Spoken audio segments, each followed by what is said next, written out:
Hello students and welcome to my channel Anita Shiksha. और आज मैं आपके लिए लेके आई हूँ आपके रेजोल्यूशन बुक की समरी। जो चैप्टर का नाम है फुटप्रिंट्स विदाउट फीट। तो फुटप्रिंट्स विदाउट फीट की आज हम कहानी सुनेंगे कि आखिर इस कहानी में ऐसा क्या है जिसने इसे इतना रोचक बना दिया। तो ये जो कहानी है इसमें एक साइंटिस्ट है, वैज्ञानिक है, जिसने अपनी जो रिसर्च है वो इस तरह से आगे बढ़ाई कि वो एक ऐसी दवाई बना सके जिसको पीने के बाद में कोई भी व्यक्ति कांच की तरह अदृश्य हो जाए। और कांच की तरह वो ठोस रहेगा लेकिन वो दिखेगा नहीं, पारदर्शी बन जाएगा। और कहीं ना कहीं वो इसमें कामयाब भी हो गया। ग्रिफिन लंदन में रहता है और जिस दिन उसने अपनी इस दवाई को बनाया उसने उस दवाई को सबसे पहले खुद ही ले लिया। अब जिस मकान में वो रहता था वो मकान मालिक उसको बिल्कुल पसंद नहीं करता था और उसने उसको बाहर निकाल दिया, क्योंकि ग्रिफिन जो है वो चिड़चिड़े स्वभाव का व्यक्ति था और उसे बहुत जल्दी गुस्सा आ जाता था।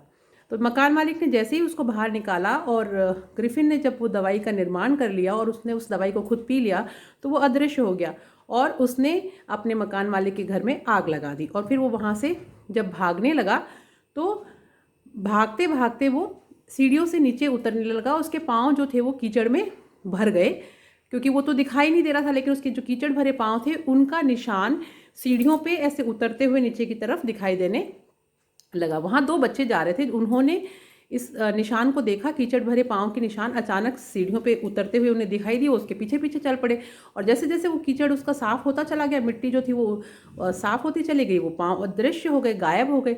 बच्चों को समझ में ही नहीं आया कि आखिर ये हुआ क्या, कैसे ये पाँव एकदम से अचानक से प्रकट हुए और गायब हो गए।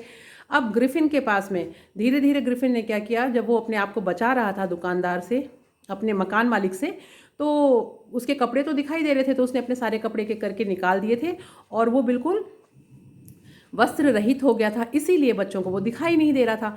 अब उसके पास अब कोई चारा भी नहीं था, क्योंकि लंदन में जनवरी के महीने में बहुत ज़्यादा सर्दी पड़ती है। अब उसको सर्दी लगने लगी तो उसने सोचा मैं अपने आप को कैसे बचाऊंगा।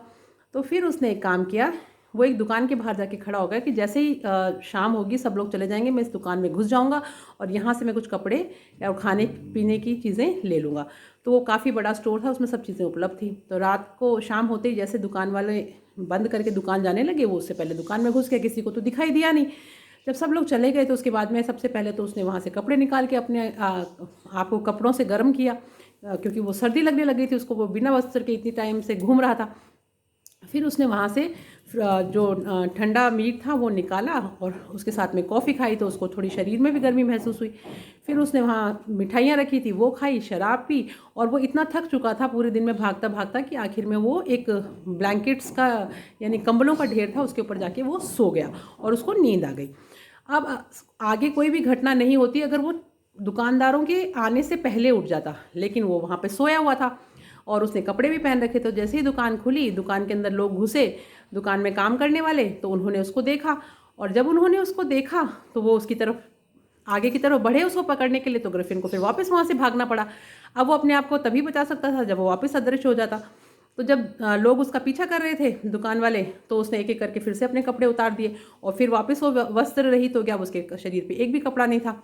फिर वो सर्दी में अपने आप को लंदन में सड़कों के ऊपर अकेला पाता है बिना वस्त्रों के। तो वो सोचता है कि मुझे इसका कुछ ना कुछ ऐसा इंतज़ाम करना पड़ेगा कि मुझे सर्दी भी नहीं लगे और मैं लोगों से बच भी पाऊँ।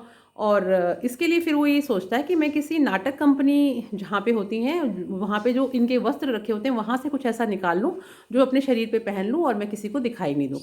तो वहाँ पे नाटक कंपनी का एक कमरा होता है जिसमें उसके वस्त्र रखे हुए होते हैं, उसके अंदर वो घुस जाता है और वहाँ से वो कपड़े निकाल लेता है और पूरे शरीर पे कपड़े पहन लेता है और मुंह के ऊपर अपने पट्टी जो होती है उसको पूरा बांध लेता है, आंखों पे चश्मा लगा लेता है और गलमुच्छे लगा लेता है, ताकि ऐसा लगे कि जैसे वो है तो आदमी का चेहरा लेकिन उसको चोट लग गई है तो पट्टियाँ उसने लगा रखी है। इस तरह से वो अपने आप को ढक लेता है। फिर आगे ये होता है कि जब वो इस तरह का वेश बना लेता है तो वो सोचता है कि अब मैं लंदन शहर में तो रह नहीं सकता, मुझे यहाँ से कहीं और जाना पड़ेगा। तो वो वहाँ से आइपिंग नाम का एक गांव होता है पास में, वहाँ चला जाता है।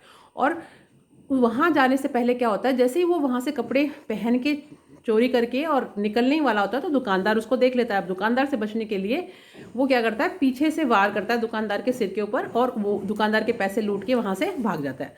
अब उसके पास वो धन होता है जो उसने दुकानदार से लूटा था और उस धन के साथ साथ तुम्हें उसके पास वो कपड़े होते हैं। तो वो आईपिंग पहुंच जाता है और वहाँ पे एक सराय के अंदर 2 कमरे किराए पे ले लेता है और उनको एडवांस से पेमेंट में कर देता है कि मुझे अब इस घर में रहना है, इस सराय में रहना है और मुझे ज़्यादा लोग बाग पसंद नहीं है, तो मुझसे ज़्यादा बातचीत ना करें। तो जो उस सराय की जो मालकिन होती है मिसेस हॉल, वो सोचती है कि बड़ा अजीब तरह का आदमी है, इसका पहनावा ही अलग है, इसके चेहरे पे भी पट्टियाँ बंधी हुई। तो वो ऐसे छानबीन करने की कोशिश करता है। तो वो कहता है मुझे ज़्यादा बातचीत करना पसंद नहीं है, कृपया आप लोग अपने काम से मतलब रखिए, और मेरा वैसे ही एक्सीडेंट होया हुआ है, मैं एक साइंटिस्ट हूँ और मेरी ये हालत हो रखी है, तो मैं एकांत में रहने के लिए आया हूँ। तो वो भी सोचती है कि चलो कोई बात नहीं, हमारे को तो पैसों से मतलब था, पैसे हमारे पास आ ही चुके हैं, किराया ये पहले दे ही चुका है, तो वो भी ज़्यादा कुछ ध्यान नहीं देती। अब 1 महीना बीतता है और जब उसका टाइम महीने का पूरा हो जाता है, तो जब दूसरा महीना आता है, तो जब उससे किराया मांगा जाता है, तो वो ये सोचता है कि अब मैं इसको किराया कैसे दूंगा। तो वो ऐसी कहानियाँ करता है कि मेरा चेक आने वाला था, अभी आया नहीं है, आते ही मैं आपको पेमेंट कर दूंगा। लेकिन वो सोचता है कि मुझे इसका कुछ ना कुछ समाधान तो निकालना ही पड़ेगा, नहीं तो ये लोग मुझे यहाँ रहने ही नहीं देंगे। तो वो क्या करता है, पादरी का घर होता है पास में, उसके घर में चोरी करता है।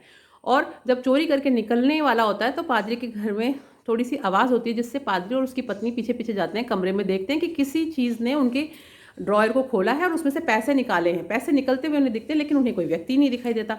पादरी तो पूरा दिन यही बोलता रहता है कि ऐसा कैसे हो सकता है, इस तरह की घटना मेरे घर में हुई, कोई व्यक्ति दिखाई नहीं दिया और लेकिन ड्रॉयर में से पैसे निकले जो मेरे पूरे महीने के घर खर्चे के थे। ये बात तो पादरी के घर पे होती है। और उसी समय मिसेस हॉल जो होती हैं, वो देखती हैं कि जो साइंटिस्ट है ग्रिफिन, उसका कमरा खुला पड़ा है। तो वो और उसका पति सोचते हैं कि आज मौका मिला है, हम जाके इसकी छानबीन करते हैं कि भाई ये व्यक्ति है कौन, इस तरह अजीबोगरीब हरकतें क्यों करता है। तो वो जैसे ही उसके कमरे में घुसते हैं, तभी देखते हैं कि जो कपड़े पहन के रखता था या जो पट्टियाँ अपने चेहरे पे लगाए रखता था, वो वहीं पड़ी होती हैं। बिस्तर को वो हाथ लगा के देखती हैं तो वो ठंडा होता है। इसका मतलब उसको काफ़ी देर हो चुकी वहाँ से उठे हुए, क्योंकि सर्दियों के टाइम में तो कोई बैठता है तो गर्म हो जाती है चीज़। वो इधर उधर तलाशी करने लग जाते हैं। तभी एकदम से टोपी जो बेड के साइड में पड़ी होती है, वो आती है और उनके मुंह के ऊपर लगती है और उनको पीछे की तरफ धकेल देती है। वो दोनों के दोनों कमरे के बाहर की तरफ थोड़ा सा धक्का लगता है, उनको पीछे हो जाते हैं। और उसी समय जो एक कुर्सी रखी हुई होती है, वो हिलना शुरू हो जाती है और वो कुर्सी एकदम उनके ऊपर आती है, जैसे कि उनको धक्का देके बाहर निकाल रही हो।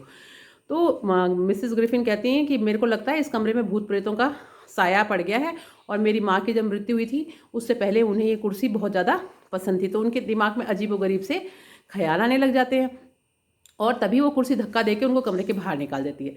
अब वो जैसे तैसे सीढ़ियों पर से गिरते गिरते बचते हैं और नीचे आ जाते हैं। नीचे आने के बाद में तो मिसेस हॉल ये कहती हैं कि मुझे ऐसा लगता है कि इस कमरे के अंदर कोई भूत प्रेतों का साया है, और मेरी माँ जो है वो इस कुर्सी पे बैठा करती थी। तो उनके दिमाग में अजीब से ख्याल आने लग जाते हैं। तभी उन्हें आवाज़ें सुनाई देती हैं, पादरी के घर से आवाज़ें आ रही होती हैं कि उनके घर पे चोरी हो गई। और चोरी का पता चलने के थोड़ी सी समय के बाद में ही जो साइंटिस्ट होते हैं ग्रिफिन, वो आते हैं और उनको पैसे देते हैं और बोलते हैं कि ये आप किराया ले लीजिए। तो मिसेस हॉल को बड़ा संदेह होता है कि अभी थोड़ी देर पहले जब हमने इनसे बात की थी तब तो इनके पास पैसे थे ही नहीं, और ये कह रहे थे कि चेक से पेमेंट करेंगे, अब इनके पास में पैसे कहाँ से आ गए, और उनको उस पर शक हो जाता है। थोड़ी देर बाद में जैसे ही वो ऊपर जाता है ग्रिफिन, तो पीछे पीछे मिसेस हॉल उसके कमरे में जाती हैं और उससे पूछती हैं कि तुम मुझे ये बताओ कि तुम ताला लगे हुए कमरे के अंदर कैसे घुस गए, और अब तुम कहाँ से एकदम अचानक से प्रकट होके आ गए। तो इतना सुनने के बाद में जो साइंटिस्ट होता है उसको तो गुस्सा आ जाता है, क्योंकि वो पहले ही हमने देखा कि वो तुनक मिजाजी स्वभाव का था, उसको बहुत जल्दी गुस्सा आता था और वो किसी की सुनता भी नहीं था। तो वो कहता है अच्छा तो तुम देखना चाहती हो कि मैं कौन हूँ, और एक एक करके वो अपने पहले नाक निकालता है, नकली नाक, फिर अपनी पट्टियाँ उतारता है, टोपी उतारता है, और अपने धीरे धीरे करके पूरे चेहरे का जो भी उसने गेटअप कर रखा होता है वो सारा कंप्लीट हटा देता है। तो खाली अब मिसेस हॉल को क्या दिखाई देता है कि बिना सिर का आदमी उनके सामने खड़ा है, जिसने सिर्फ कपड़े पहन रखे हैं और चेहरा तो उसका दिख ही नहीं रहा। अब वो लोग इस चीज़ को देख के बड़े आश्चर्यचकित होते हैं। उसे 1 ही मिनट लगता है, वो अपनी जब पट्टियाँ वट्टियाँ खोल के उन लोगों के सामने होता है, तो आसपास खड़े जो लोग होते हैं मैखाने में इससे जो निकल रहे होते हैं, वो देखते हैं कि एक बिना सिर का आदमी उनके सामने खड़ा है। तो सिपाही को बुला लिया जाता है, और जब सिपाही वहाँ पे पहुँचता है तो वो ये कहता है कि मुझे मजिस्ट्रेट ने आदेश दिया है कि यहाँ पे कोई चोर है, मैं उसको पकड़ने आया हूँ, तो मैं तो उसको पकड़ के जाऊँगा ही। तो लोग कहते हैं कि देखो किसको पकड़ोगी, उसका तो सिर ही नहीं है, बिना सिर वाला व्यक्ति है वो। तो वो कहता है कि कोई बात नहीं, अगर बिना सिर वाला व्यक्ति है तो मैं बिना सिर वाले व्यक्ति को पकड़ूंगा, अगर सिर वाला व्यक्ति होता तो मैं उसको पकड़ता। और वो उसकी तरफ जैसे ही झपटता है और उसको अपने बाजू से ऐसे पकड़ता है, तभी ग्रिफिन क्या करता है, अपने सारे कपड़े एक एक करके उतारना शुरू कर देता है। तो लोग भी सोचते हैं कि हम भी इसकी मदद करें, और जैसे ही वो अपने सारे कपड़े उतारता है वो वापस अदृश्य हो जाता है। लेकिन ठोस कुछ पकड़ उसके हाथ में होती है सिपाही के, तो लोग भी मदद करने की कोशिश करते हैं, लेकिन किसी को इधर से घुसे लगते हैं, किसी को उधर से घुसे लगते हैं। वो मार रहा होता है ग्रिफिन उन लोगों को, और दिख भी नहीं रहा होता, तो लोग बड़े दहशत में आ जाते हैं और वो वहाँ से छुड़ाकर भाग जाता है।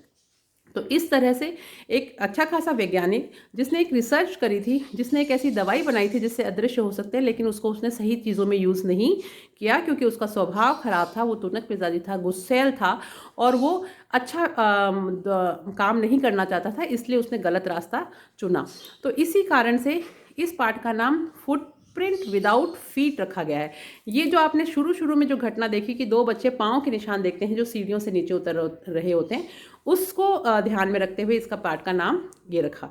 तो किसके पाँव के निशान थे? वो ग्रिफिन जो साइंटिस्ट था उसके पाँव के निशान थे, जो उन लोगों को दिखाई दे रहे थे, क्योंकि ग्रिफिन तो अदृश्य था, वो किसी को दिख रहा नहीं था।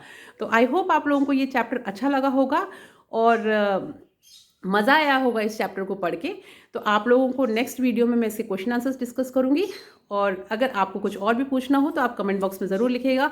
आपको चैप्टर कैसा लगा वो भी ज़रूर बताइएगा। और नेक्स्ट वीडियो हम थर्ड जो इसका चैप्टर है आपकी रेजोल्यूशन बुक का, फोर्थ, 3 अब तक मैं कंप्लीट कर चुकी हूँ।